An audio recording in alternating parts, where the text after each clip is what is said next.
प्रभु यीशु मसीह के मधुर नाम में एक बार फिर से आप सबका स्वागत है। और प्रभु यीशु मसीह के पुनरुत्थान के बारे में हम लगातार अध्ययन कर रहे हैं और जो हमारे विश्वास का एक आधार है। न सिर्फ बाइबल में प्रभु यीशु मसीह का पुनरुत्थान हुआ, लेकिन पुराने नियम में भी 3 लोगों का पुनरुत्थान हुआ। और जो है एलिया वो सारपत नगर में जो थे, वहां वो विधवा का लड़का मर गया, उसको पुनः जीवित किया गया। एलिसा उस सुनेमिन के घर में थे, वहां उसका बेटा मर गया। एलिसा आए और उसे जीवित किया। फिर एलिसा की कब्र पर एक मुर्दे को जो है फेंक दिया गया था जब शत्रु आ रहे थे, तो मुर्दा जब एलिसा की कब्र पे गिरा तो जीवित हो गया। 3 पुनरुत्थान ये पुराने नियम में। और नए नियम में प्रभु यीशु मसीह ने 3 पुनरुत्थान जो है वो नाइन नगर की विधवा का जो है बेटा उसको जिलाया, याईर की बेटी जो 12 वर्ष की थी उसको जिलाया और लाजर को जिलाया। प्लस जब प्रभु यीशु मसीह जी उठे तो चट्टानें तिड़क गई और कई मरे हुए जी उठे और लोगों ने उन्हें देखा। चौथा पुनरुत्थान। 5वां स्वयं प्रभु यीशु मसीह नए नियम में। 6ठा पतरस याफा में था, वो विधवा जो मर गई, लोगों ने कहा ये बहुत अच्छी स्त्री थी, हमारी सहायता करती थी। और पतरस ने उसकी अर्थी को छुआ, दुआ करी और वो स्त्री जी उठी। 6ठा और 7वां वो मलकुस नामक व्यक्ति जो तीसरी मंजिल पर था, वो पौलुस का वचन सुनते सुनते गिर पड़ा और मरा हुआ उठाया गया। लेकिन पौलुस सुबह तक प्रचार करता रहा और सुबह वो आया, उसने उस व्यक्ति को जिलाया। 7वां पुनरुत्थान नए नियम में। फिर यदि 11वां अध्याय यदि आप देखें, वहां 2 जनों का पुनरुत्थान जो मर गए और करीब 3.5 दिन तक मरे रहे और शैतान ने उनको मार डाला। 8वां पुनरुत्थान जब उनमें 3.5 दिन बाद प्रभु की ओर से जीवन का आत्मा आया और वे सब लोगों के देखते जी उठे।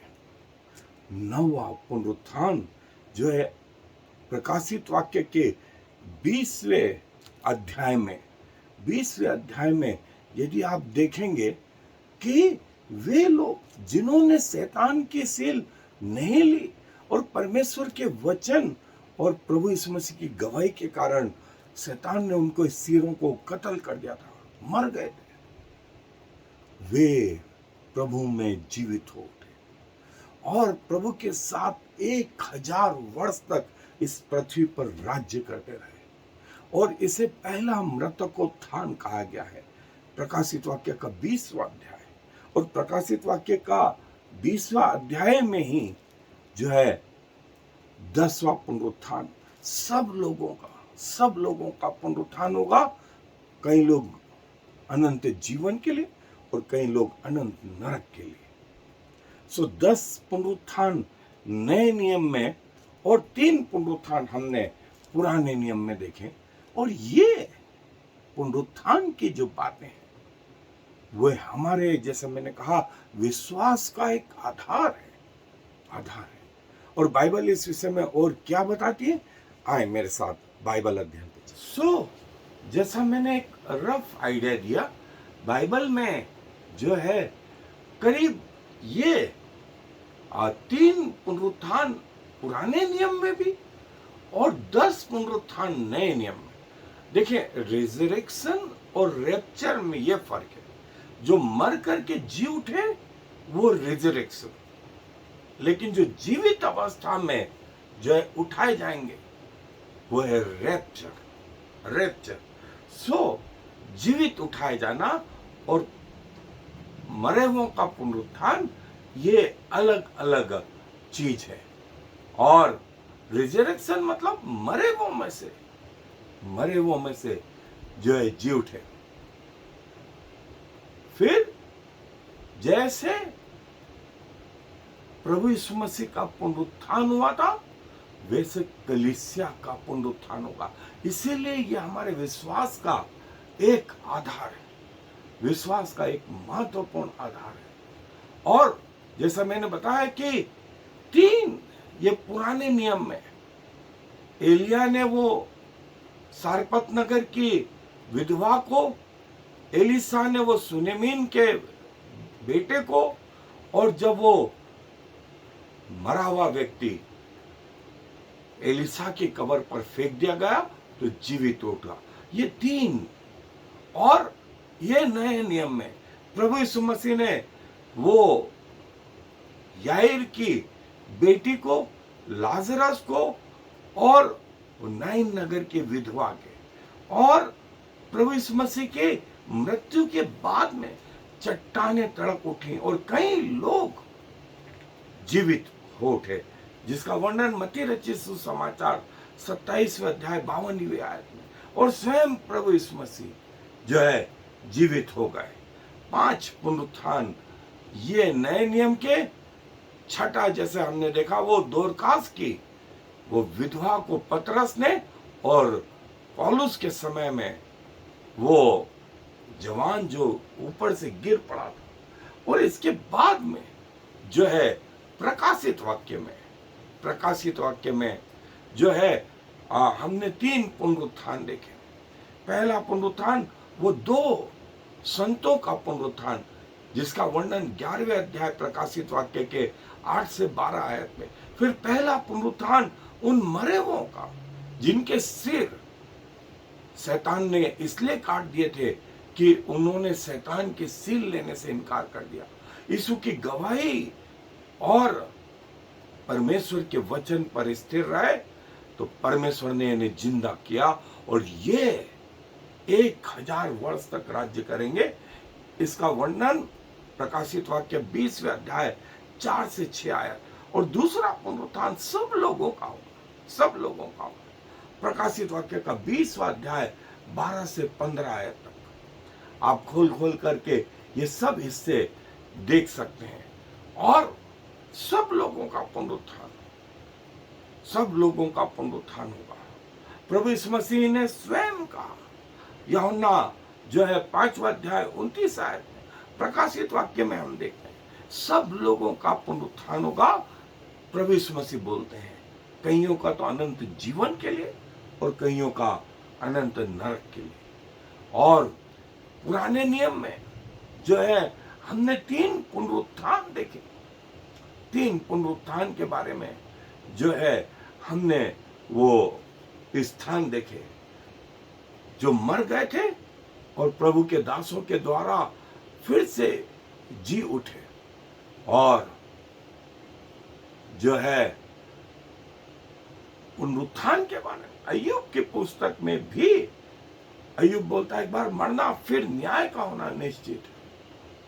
और प्रभु ने अंत के समय में जो है सबका न्याय करने के लिए सबको जीवित किया, चाहे वे उसके विरुद्ध थे चाहे वे उसके फेवर में थे, लेकिन सब।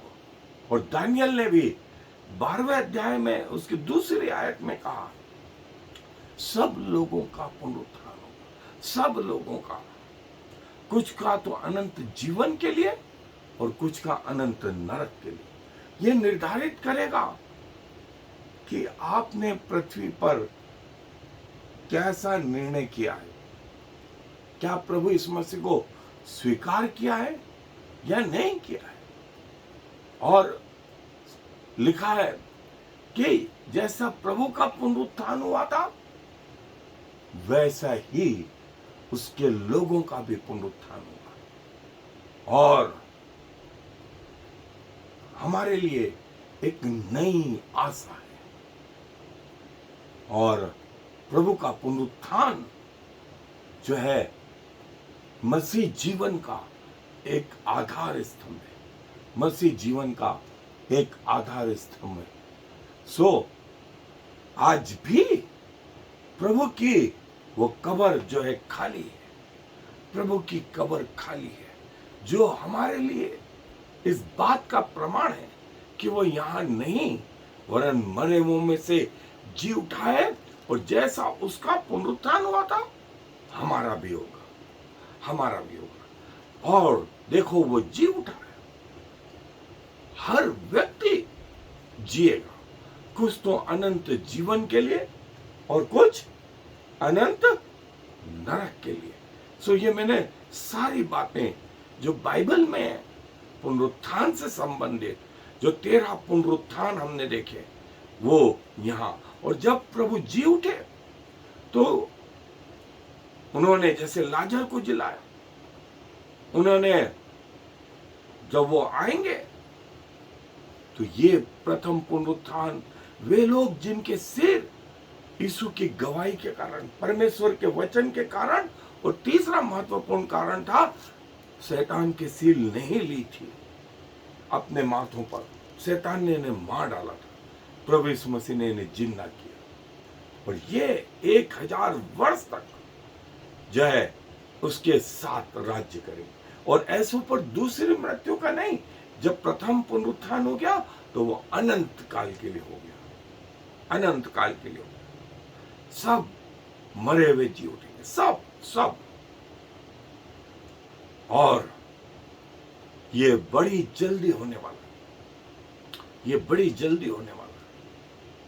ये सारे संसार में जिस दिन ऐसा बोलते हैं रैप्चर होगा, तुरही फूकी जाएगी और जो जीवित हैं इस संसार से उड़ जाएंगे, तो 7 वर्ष का कार्यकाल जो है एंटी क्राइस्ट का कार्यकाल शुरू हो जाएगा।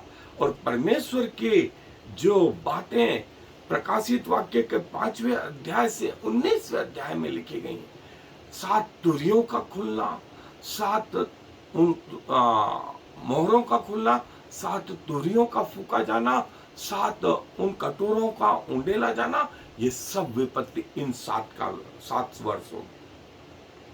और धन्य वे हैं जो इस प्रथम पुनरुत्थान के भागी हैं, धन्य वे हैं। सारी दुनिया में ये दृश्य हो, सारी दुनिया में जो प्रभु के साथ उठाए गए, कहीं तो अनंत जीवन के लिए और कहीं अनंत नरक के लिए, कहीं अनंत नरक के लिए।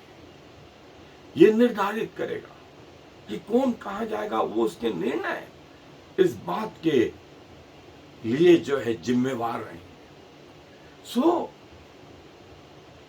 जो है ये उन लोगों के लिए आशा है जो अभी तक मौत से डरते हैं, जो मौत से डरते हैं। कहीं माता पिता अपने बच्चों को, अपने माता पिताओं को, अपने जीवन साथियों को उस स्वर्ग में जब मिलेंगे तब वहां एक समय के लिए नहीं, एक दिन के लिए नहीं, ये हमेशा हमेशा हमेशा। और शायद ये दृश्य बेटा, माँ, पिताजी और दूसरे लोग जो स्वर्ग में होंगे, प्रभु यीशु मसीह का पुनरुत्थान उनके परमेश्वरत्व को जो है सिद्ध करता है। और प्रभु यीशु मसीह कहां गए थे, तो पहला पत्रस उसमें लिखा हुआ है कि वो इन लोगों को भी प्रचार करने में, ये स्वर्गीय दृश्य, ये स्वर्गीय दृश्य, चारों ओर लोग आनंदित हो परमेश्वर की उपस्थिति में। ये आनंद, आनंद और आनंद हमेशा के लिए, हमेशा के लिए होगा, हमेशा के लिए ये आनंद होगा। क्या आप ऐसा आनंद पाना चाहते हैं? जैसे हमारे प्रभु यीशु मसीह का पुनरुत्थान हुआ था, वैसे सब लोगों का। और ये देखें, मरे हुओं का भी पुनरुत्थान हुआ, मरे हुओं का भी पुनरुत्थान इस अनंत आग के लिए, इस अनंत आग के लिए, जिसका वर्णन बाइबल में लिखा गया है, जिसका वर्णन जैसे रैप्चर मैंने बताया और रिजरेक्शन, इन दोनों में मैंने आपको बताया कि जिन लोगों ने मृत्यु नहीं देखी और वे उठा लिए गए, रैप्चर, और जिनकी मृत्यु हुई और वे जीवित किए गए, वे रिजरेक्शन। ये रिजरेक्शन, मरे हुए जी उठे और ये जीवित ही उठा लिए गए, रैप्चर। सारी दुनिया में ये होगा, सारी दुनिया में ये होगा। सो आप क्या चाहते हैं, आप किधर जाना चाहते हैं, ये आपके निर्णय पर निर्भर रहेगा, और प्रभु सही निर्णय लेने में आपकी सहायता मदद करे, ये मेरी दुआ है। सो प्रभु अपने वचन पर आशीष दे। आए दुआ में अपने सरों को प्रभु जी धन्यवाद देते हैं कि जो मृत्यु के वश में थे, जो अंधकार में थे, आपने मृत्यु का खुल्लम खुल्ला तमाशा बना दिया। अब लोगों को मृत्यु से डर नहीं लगा, क्योंकि उन्हें मालूम है जैसा आपका पुनरुत्थान हुआ था वैसे ही उनका भी पुनरुत्थान होगा। और कई लोगों का पुनरुत्थान अनंत जीवन के लिए, और कई लोगों का पुनरुत्थान उस अनंत नरक के लिए, और पृथ्वी के उनके निर्णय उन्हें इन जगहों में लेकर के जाएंगे। सो प्रभु, एक उचित निर्णय लेने में आप अपने लोगों की सहायता मदद करें कि वे सही निर्णय ले पाए और अपनी मृत्यु तक आपके प्रति विश्वास योग्य बने रहे, क्योंकि सारा मान सम्मान गौरव आपको देते हुए इस विनती को प्रभु यीशु मसीह के नाम से मांगते हैं। आमीन। I am the Lord. There is no other God. I have prepared you even though you do not know me, so all the world from east to west will know there is no